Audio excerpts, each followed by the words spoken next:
नमस्कार, जय हिंद मेरे दोस्तों। तो एक औरत के आंसू कभी बेकार नहीं जाते और फिर वो महिला अगर ओलंपिक मेडलिस्ट, देश को रिप्रेजेंट करने वाली अंतरराष्ट्रीय स्तर पर साक्षी मलिक हो तो बिल्कुल भी नहीं।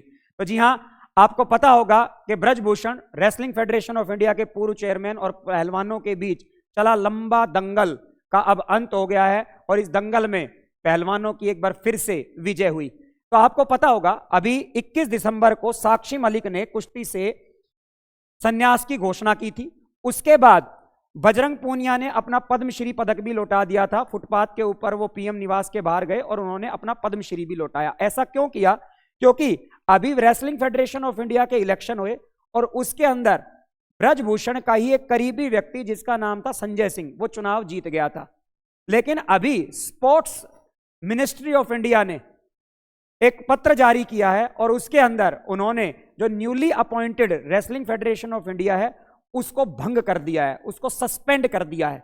और ऐसा क्यों किया, इसी वीडियो में हम ये पूरा मामला जानेंगे, तो अंत तक बने रहिएगा। मेरा टाइटल भी वीडियो का आप देखेंगे, एक लेटर और ब्रजभूषण का खेल खत्म।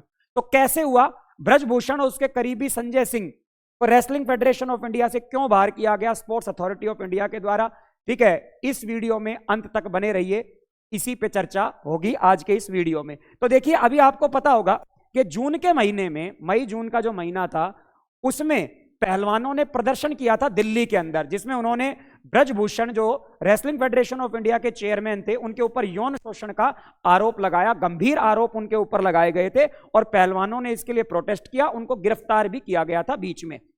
उसके बाद ये जो पहलवान है, ठीक है, जब इनकी बात नहीं सुनी जाती तो ये गंगा के किनारे जाते हैं अपने मेडल को गंगा में प्रवाहित करने।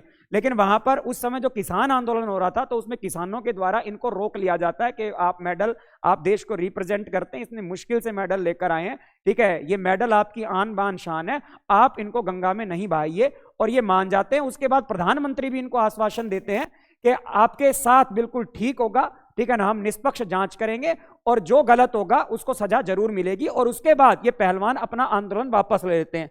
अब उसके बाद दिसंबर के महीने में क्या होता है कि रेसलिंग फेडरेशन, ब्रजभूषण को हटा दिया जाता है, ब्रजभूषण को जो है रेसलिंग फेडरेशन ऑफ इंडिया से हटा दिया जाता है और उसके बाद जो पहलवान अपना जो आंदोलन है वो वापस ले लेते हैं। लेकिन उसके बाद दिसंबर में रेसलिंग फेडरेशन ऑफ इंडिया के एक बार फिर से चुनाव होते हैं। 21 दिसंबर 2023 को रेसलिंग फेडरेशन ऑफ इंडिया के एक बार फिर से चुनाव होते हैं और उसमें एक तरफ जो है वो संजय सिंह खड़े होते हैं और दूसरी तरफ अनीता शोराण। अनीता शोराण जी के बारे में बता दूं कि अनीता शोराण जो है कॉमनवेल्थ गेम्स 2010 में भारत के लिए गोल्ड मेडल जीत कर आई थी। ये एक पूर्व महिला खिलाड़ी हैं भारत की तरफ से। लेकिन इस चुनाव के अंदर ये शर्म की बात है, मैं इसको बिल्कुल सपोर्ट नहीं करूंगा। देखिए, जहां हमें सरकार को सपोर्ट करना चाहिए वहां बिल्कुल खुले दिल से करना चाहिए। जहां शानदार काम करते हैं, मोदी जी अंतरराष्ट्रीय स्तर पर जबरदस्त काम कर रहे हैं और उसकी हमको पूरा प्रशंसा करनी चाहिए। जहां गलत है तो हमको गलत के लिए भी आवाज उठानी चाहिए। देखिए, मेरा मानना है कि एक जो स्पोर्ट्स अथॉरिटी है उसका जो हेड होना चाहिए वो कोई ना कोई पूर्व स्पोर्ट्स खिलाड़ी ही होना चाहिए। वो जितने बेहतर तरीके से उसको समझ सकता है और कोई बेहतर तरीके से नहीं समझ सकता। लेकिन देखिए, इस चुनाव के अंदर संजय सिंह जो हैं वो अनीता शोराण से जीत जाते हैं। संजय सिंह को 40 से ज्यादा वोट मिलते हैं। संजय सिंह जो हैं इनको 40 से ज्यादा वोट मिलते हैं और अनीता शोराण को केवल 7 वोट मिलते हैं। शर्म की बात है, एक महिला खिलाड़ी जो देश को कॉमनवेल्थ के अंदर पदक जीत के लेकर आई है उसको आप लोग, ठीक है, नहीं जिता सकते चुनावों के अंदर। और उसके बाद संजय सिंह जो कि आप लोगों के ब्रजभूषण के नजदीकी व्यक्ति थे, ये चुनाव जीत जाते हैं। और आप यहां पर देख भी रहे हो कि रेसलिंग फेडरेशन ऑफ इंडिया का चेयरमैन कौन बना है? संजय सिंह। लेकिन माला किसको पहनाई गई है? ब्रजभूषण को। और यह साफ दिखा रहा है कि यह व्यक्ति ब्रजभूषण का ही नजदीकी है और एक बार फिर से ब्रजभूषण का दबदबा रेसलिंग फेडरेशन के अंदर वापस आ गया 21 दिसंबर को। और आपको यहां पर एक तस्वीर दिखा रहा हूं, देखिए, ठीक है, दबदबा तो है, दबदबा तो रहेगा। देखिए, शुरुआत में जब मैं इस मुद्दे पर आया था तो मैंने एक तरीके से देखा कि भाई हो सकता है कल को भाई पहलवानों से भी कुछ गलती हो गई हो, हमको ये आंख मूंद कर बात नहीं करनी चाहिए। लेकिन बाद में जब पूरी बात समझ में आई और यहां पर देखिए किस तरीके से शर्मनाक करने वाली बात, मतलब आप क्या दिखाना चाह रहे हो महिलाओं के सामने? दबदबा तो है, दबदबा तो रहेगा, ठीक है ना। आप जीतने के बाद ये बता रहे हो कि हम बाहुबली हैं, दबदबा तो है, दबदबा तो रहेगा। इस तरीके की जो है अभी जीतने के बाद इन्होंने प्रेस मीडिया के अंदर आए, अपने घर के बाहर पोस्टर लगाए, अपनी चुनाव की जीत के बाद ये मीडिया को दिखाए। तो इसके जब ये सारा हुआ तो साक्षी मलिक ने एक प्रेस कॉन्फ्रेंस की और उन्होंने कहा कि ब्रजभूषण या ब्रजभूषण का सहयोगी, बात तो एक ही है, ब्रजभूषण हटाया तो ब्रजभूषण का सहयोगी चुनाव जीत गया, और अगर ऐसे लोग रेसलिंग फेडरेशन ऑफ इंडिया के चेयरमैन बनेंगे तो मैं आगे खेल नहीं पाऊंगी और मैं खेल से संन्यास लेती हूं। उन्होंने एक प्रेस कॉन्फ्रेंस की, वहां पर उनकी आंखों में आंसू भी आए, वो रोई और उन्होंने जूते अपने जो हैं वो बेंच के ऊपर रख दिए और उनका आई क्विट। और साथ में अगले ही दिन 21 दिसंबर 2023 की बात है, उसके बाद अगले ही दिन जो बजरंग पूनिया है leaves his Padmashri award outside PM Modi residence. ये प्राइम मिनिस्टर मोदी के घर के बाहर जाते हैं और वहां फुटपाथ के ऊपर इन्होंने अपना पद्मश्री भी वापस लौटा दिया। हालांकि इन्होंने कहा कि मेरे को प्राइम मिनिस्टर से मिलना है, लेकिन सुरक्षा कर्मियों ने इनको नहीं मिलाया तो बाद में वो वहीं पर रखकर चले गए। और साथ में एक लेटर भी उन्होंने लंबा चौड़ा लिखा प्रधानमंत्री के नाम, और उन्होंने अपनी सारी व्यथा इसके अंदर लिख दी। इन्होंने जो है वहां पर अपना पद्मश्री वापस लौटा दिया। यही नहीं, एक ये देखिए यहां पर ये पद्मश्री, ये फुटपोथ के ऊपर ये बजरंग पूनिया अपना पद्मश्री लौटाया इन्होंने। और यही नहीं, यहां पर देखिए इनका नाम है गूंगा पहलवान, हरियाणा के ये पहलवान है, इनको गूंगा पहलवान के नाम से जाना जाता है। और इन्होंने भी अपना पद्मश्री, देखिए ये भी अपना पद्मश्री और अर्जुन अवार्ड, पद्मश्री और अर्जुन अवार्ड इन्होंने भी अपना लौटा दिया। बजरंग पूनिया ने लौटाया, ठीक है ना, इन्होंने लौटाया। साक्षी मलिक ने रेसलिंग को क्विट कर दिया। और अगर अभी रेसलिंग फेडरेशन ऑफ इंडिया को सस्पेंड नहीं किया जाता तो हो सकता है और भी पहलवान ऐसा कुछ करते, लेकिन इतने में ही क्या होता है, यहां पर देखिए उसके बाद स्पोर्ट्स मिनिस्ट्री सस्पेंड। इतने में क्या होता है, स्पोर्ट्स मिनिस्ट्री की तरफ से एक आदेश आता है कि हमने रेसलिंग फेडरेशन ऑफ इंडिया जो संजय सिंह के नेतृत्व में अभी जो चुनाव उन्होंने जीता, इसको हम सस्पेंड करते हैं। अचानक ये खबर आती है। लेकिन अचानक ऐसा क्या हुआ कि सरकार ने जो है रेसलिंग फेडरेशन ऑफ इंडिया और जो नए चुनाव में संजय सिंह जीत कर आए उनको बर्खास्त कर दिया।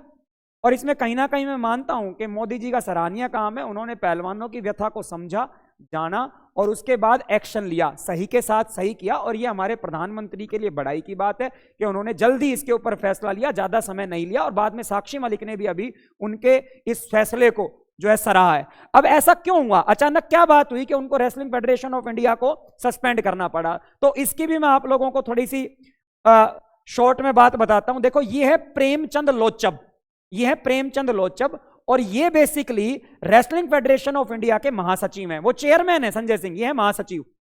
इन्होंने एक पत्र लिखा हमारे स्पोर्ट्स मिनिस्टर ऑफ इंडिया को, ये स्पोर्ट्स मिनिस्टर ऑफ इंडिया है, ठीक है, आप लोग जानते हो कि अनुराग ठाकुर, इनको एक पत्र लिखा और उस पत्र में उन्होंने ये लिखा कि भाई ये जो रेसलिंग फेडरेशन ऑफ इंडिया जो न्यूली इलेक्ट हुई है, इन्होंने एक मीटिंग करी। जैसे 21 दिसंबर को ये इलेक्ट हुए, 22 दिसंबर को इन्होंने एक मीटिंग करी संजय सिंह वगैरह ने। और इस मीटिंग में इन्होंने क्या किया कि जो जूनियर, जो नेशनल जूनियर जो महिला इवेंट है, जूनियर कुश्ती की इवेंट है, ठीक है ना, अंडर 15 और अंडर 20 जो जूनियर रेसलिंग की जितने भी टूर्नामेंट होंगे वो गोंडा के अंदर करवाने की इन्होंने फैसला ले लिया। और उन्होंने कहा इस मीटिंग में उन्होंने मेरे को नहीं बुलाया, ठीक है ना, एक मीटिंग का कोरम होता है, ठीक है ना, जिसमें आपके रेसलिंग फेडरेशन ऑफ इंडिया के 1/3 सदस्य हिस्सा लेते हैं। तो उन्होंने कहा कि बिना कोरम को पूरा किए, बिना महासचिव मेरे को बताए, इन्होंने फैसला ले लिया कि जितने भी आगे अंडर 15 अंडर 20 टूर्नामेंट होंगे रेसलिंग के, वो कहां पर होंगे, गोंडा में। अब गोंडा क्या है, गोंडा यूपी के अंदर है और यहीं से ब्रजभूषण बिलोंग करते हैं, यहीं से ब्रजभूषण। अब यहां पर यह बात बिल्कुल गलत है। देखिए आप अपने इलाके में करवा रहे हो, मतलब आपके दिमाग में कोई ना कोई गलत मंशा है, नहीं तो आप अपने घर में जितने भी टूर्नामेंट हैं, उन्होंने कहा हम गोंडा में करवाएंगे, गोंडा यूपी के अंदर अपने घर के अंदर करवाएंगे। और ये एक चिट्ठी में लिखकर जो है आप लोगों के प्रेमचंद लोचब साहब, इन्होंने स्पोर्ट्स मिनिस्टर को दे दिया। स्पोर्ट्स मिनिस्टर ने इनकी जांच की और इन्होंने कहा कि आप लोगों के suspend all the activity of newly elected WI says norms were violated. इन्होंने कहा कि नियमों का उल्लंघन हुआ है और नियमों के उल्लंघन, ठीक है ना, नियमों के उल्लंघन की वजह से इन्होंने जो है रेसलिंग फेडरेशन ऑफ इंडिया को सस्पेंड कर दिया, ठीक है ना, क्योंकि देखिए इन्होंने जूनियर नेशनल रेसलिंग चैंपियनशिप के बारे में जो नियमों का उल्लंघन किया है। और उसके बाद ये जो रेसलिंग फेडरेशन ऑफ इंडिया है इसको सस्पेंड कर दिया जाता है स्पोर्ट्स मिनिस्टर ऑफ इंडिया के ऊपर। और जब इनका इलेक्शन हुआ था, ठीक है ना, आप लोगों के संजय सिंह का, और उन्होंने जब ये निर्णय लिया कि जितने भी टूर्नामेंट है जूनियर टूर्नामेंट गोंडा में होंगे, तो साक्षी मलिक ने भी ये कहा था कि अब जो महिला खिलाड़ी हैं रेसलिंग की, उनका फ्यूचर जो है वो खतरे में है। क्योंकि ऐसे तानाशाही वाले डिसीजन लिए जा रहे हैं कि आप पूरे हिंदुस्तान को छोड़कर गोंडा में ही रेसलिंग की जितने भी टूर्नामेंट हैं जूनियर करवाएंगे।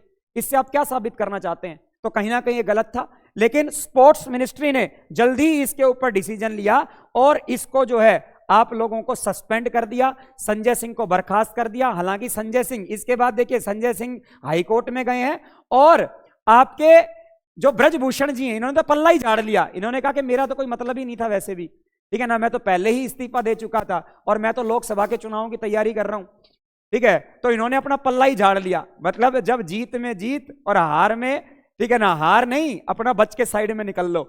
मतलब संजय सिंह के साथ भी नहीं रहे, इन्होंने कहा मेरा तो कोई मतलब ही नहीं था, मैं क्यों फंसू इस मुद्दे के अंदर, ठीक है ना, मैं कौन सा अभी प्रेसिडेंट हूं रेसलिंग फेडरेशन ऑफ इंडिया का। लेकिन कुछ भी हो, शानदार, खिलाड़ियों के लिए एक बहुत अच्छी बात है, जो देश का सम्मान हमारे लिए लेकर आते हैं ओलंपिक और कॉमनवेल्थ जैसी अंतरराष्ट्रीय प्रतिस्पर्धाओं में, उनके साथ न्याय जरूर होना चाहिए। और कहीं ना कहीं देखिए हमारे देश के अंदर प्रतिभाओं की कमी नहीं है, लेकिन हमारे देश में कहीं ना कहीं खिलाड़ी राजनीति का शिकार हो जाते हैं।